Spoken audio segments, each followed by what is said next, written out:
Sebelumnya, Assalamualaikum warahmatullahi wabarakatuh.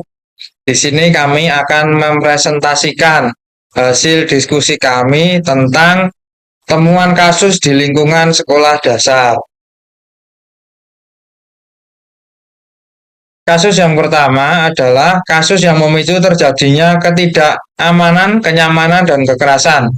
Hasil penemuan pertama adalah kasus ini bermula di Bangka Selatan ketika seorang siswa SD berusia 10 tahun dari SD 22 Tobu Ali diduga menjadi korban bullying oleh teman-teman sekolahnya.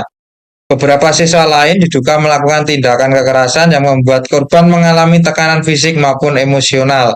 Setelah dilakukan pemeriksaan, polisi menetapkan 5 anak sebagai pelaku ABH karena terbukti terlibat dalam aksi kekerasan tersebut. Korban kemudian meninggal.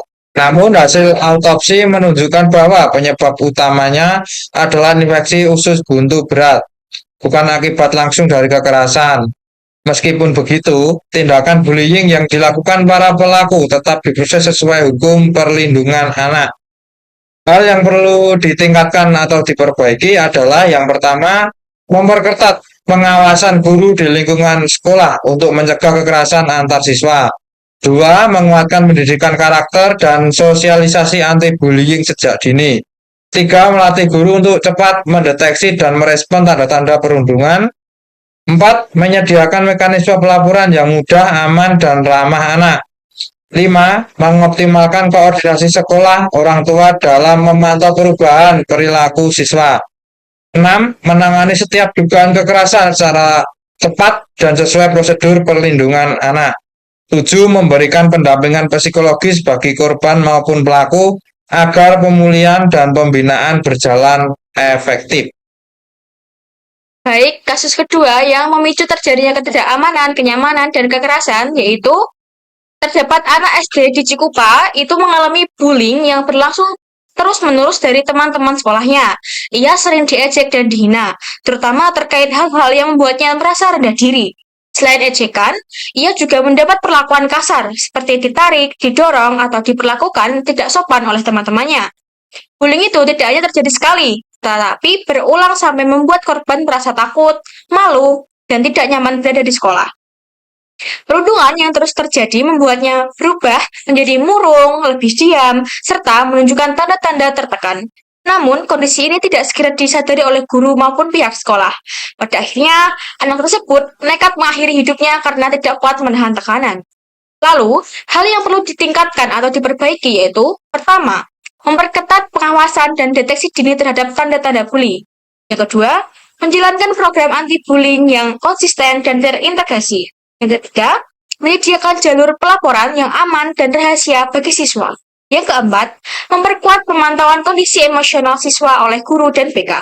Yang kelima, meningkatkan komunikasi sekolah dan orang tua untuk menangkap perubahan perilaku anak. Selanjutnya, menangani setiap laporan bullying dengan cepat dan tegas. Yang terakhir, menyediakan dukungan psikologis agar siswa punya tempat aman untuk mencari bantuan. Lalu, hasil temuan 3 yang memicu terjadinya ketidakamanan, kenyamanan, dan kekerasan yaitu terjadi di Jombang, Jawa Timur, ketika seorang siswa SD menjadi korban perundungan oleh beberapa teman sekolahnya. Perundungan itu terekam dalam sebuah video yang kemudian viral di media sosial. Dalam kejadian tersebut, anak itu didorong, dijahili, dan diperlakukan kasar oleh teman-temannya. Ia tampak tidak berdaya, hanya menunduk dan tidak melawan saat tubuhnya disentak dan diganggu berulang kali. Kondisi ini membuat korban terlihat ketakutan dan tertekan, bahkan tampak berusaha menjauh namun tetap menjadi sasaran. Setelah video beredar, pihak sekolah dan pemerintah desa melakukan mediasi. Korban kemudian mendapatkan pendampingan karena dikhawatirkan mengalami tekanan psikologis akibat perundungan yang dialaminya. Hal yang perlu ditingkatkan atau diperbaiki yaitu memperketat pengawasan sekolah di area rawan perundungan, menguatkan pendidikan karakter dan program anti-bullying bagi seluruh siswa, melatih guru untuk cepat mengenali dan menghentikan perundungan, menyediakan mekanisme pelaporan yang aman dan ramah anak, meningkatkan komunikasi sekolah dan orang tua untuk memantau kondisi siswa, memberikan pendampingan psikologis bagi korban agar pulih sepenuhnya, dan yang terakhir, menegakkan aturan dan sanksi tegas terhadap pelaku perundungan. Yang selanjutnya yaitu hasil temuan kasus 4. Kasus ini terjadi di SDN Simo Mulya 1, Surabaya ketika seorang siswa kelas 4 menjadi korban kekerasan dari gurunya sendiri.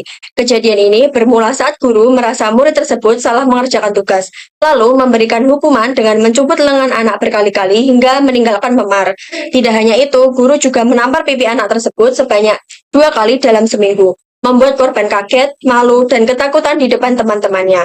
Akibatnya, perlakuan kasar tersebut, anak mulai menunjukkan perubahan perilaku. Ia menjadi trauma, sering menangis, dan menolak berangkat ke sekolah karena merasa tidak aman bertemu dengan gurunya yang membuatnya takut. Orang tuanya khawatir karena anak tampak tertekan dan kehilangan kenyamanan dalam belajar. Hal yang dapat ditingkatkan atau diperbaiki dari kasus tersebut yaitu yang pertama ada meningkatkan kualitas pengelolaan kelas dan kemampuan guru dalam menangani kesalahan siswa tanpa kekerasan. Yang kedua, memberikan pelatihan disiplin positif, komunikasi empatik, dan teknik penanganan perilaku siswa yang aman. Yang ketiga, memperkuat sistem pengawasan sekolah untuk mencegah tindakan yang melanggar etika sejak awal. Yang keempat, menyediakan mekanisme pelaporan yang ramah anak agar siswa berani melapor ketika mendapat perlakuan tidak adil.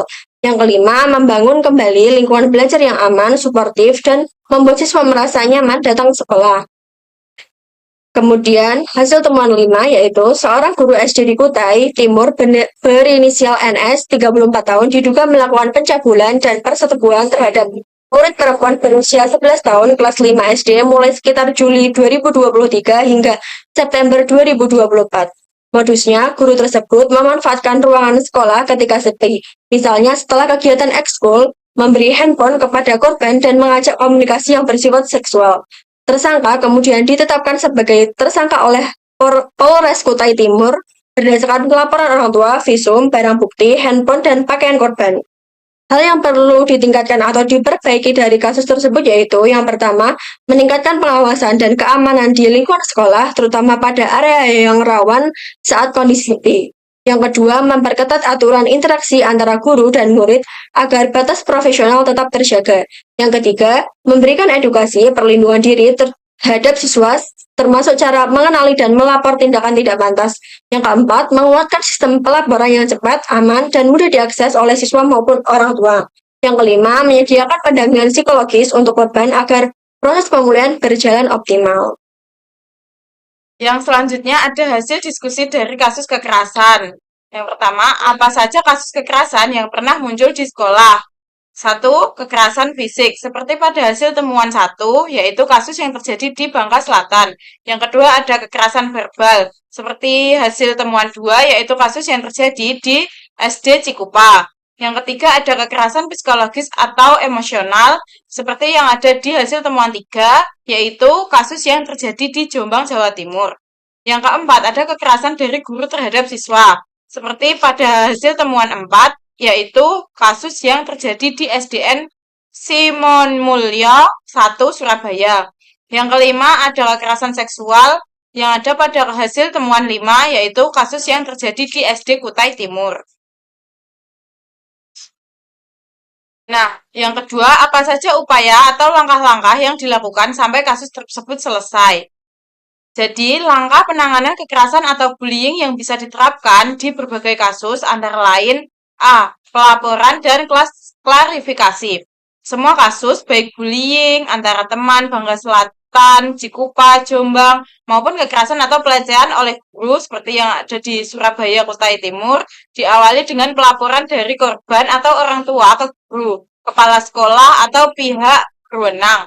Klarifikasi dilakukan untuk memastikan fakta awal. B. Penyelidikan dan pengumpulan bukti. Langkah ini berlaku di semua kasus. Sekolah atau pihak kepolisian mengumpulkan bukti berupa saksi, rekaman video, barang bukti, atau hasil visum untuk mengetahui kronologi kejadian secara akurat. C. Penetapan pelaku. Berdasarkan bukti, pihak berwenang menetapkan pelaku. Bisa berupa anak berhadapan hukum, seperti ABH dalam kasus bullying atau guru yang melanggar kode etik atau melakukan kekerasan atau pelecehan. D. Proses hukum dan saksi. Setelah pelaku ditetapkan, dilakukan proses hukum sesuai UUD Perlindungan Anak atau aturan guru. Sanksi bisa berupa binaan, pembinaan, teguran, mutasi, hingga penahanan, tergantung jenis pelanggaran. Pendampingan psikologis korban. Semua korban, baik anak yang dibully maupun korban kekerasan guru, mendapatkan konseling psikologis untuk mengurangi trauma dan tekanan emosional, sehingga korban merasa aman kembali di sekolah. Langkah preventif.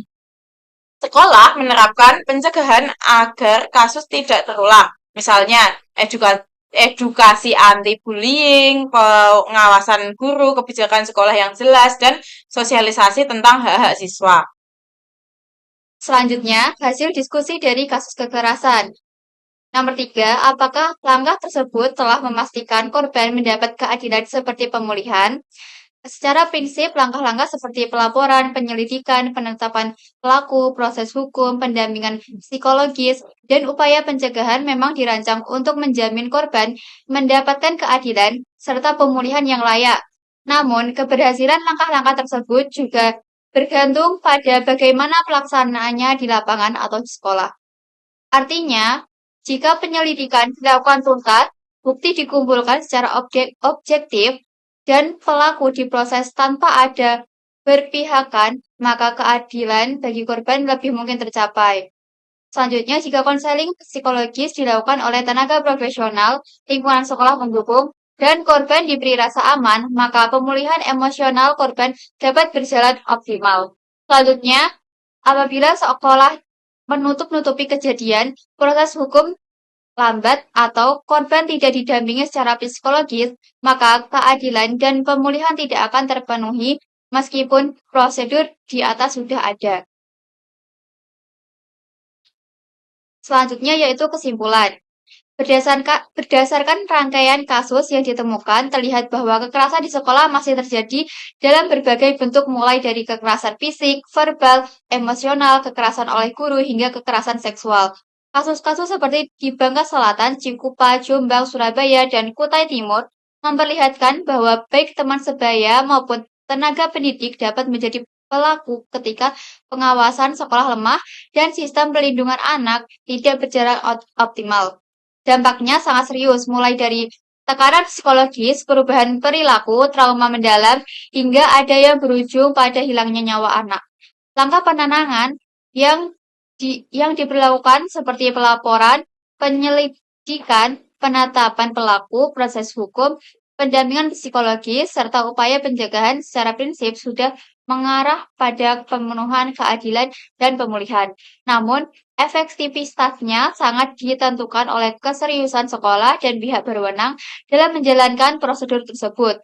Ketika sekolah responsif, transparan, dan bekerja sama dengan orang tua serta aparat, keadilan dan pemulihan bagi korban lebih mungkin tercapai. Sebaliknya, jika penanganan lambat, bukti tidak ditangani serius, atau korban tidak mendapat pendampingan psikologis, maka keadilan dan proses pemulihan tidak akan berjalan dengan maksimal. Secara keseluruhan, temuan ini menegaskan perlunya sekolah memperkuat pengawasan, menerapkan kebijakan anti kekerasan secara konsisten, memastikan mekanisme pelaporan yang aman, serta menyediakan pendampingan psikologis agar lingkungan belajar benar-benar aman dan berpihak pada anak. Sekian hasil presentasi dari kelompok kami tentang temuan kasus observasi di media sosial. Kurang lebihnya mohon maaf. Akhirul kalam, wabillahi taufiq walhidayah. Wassalamualaikum warahmatullahi wabarakatuh.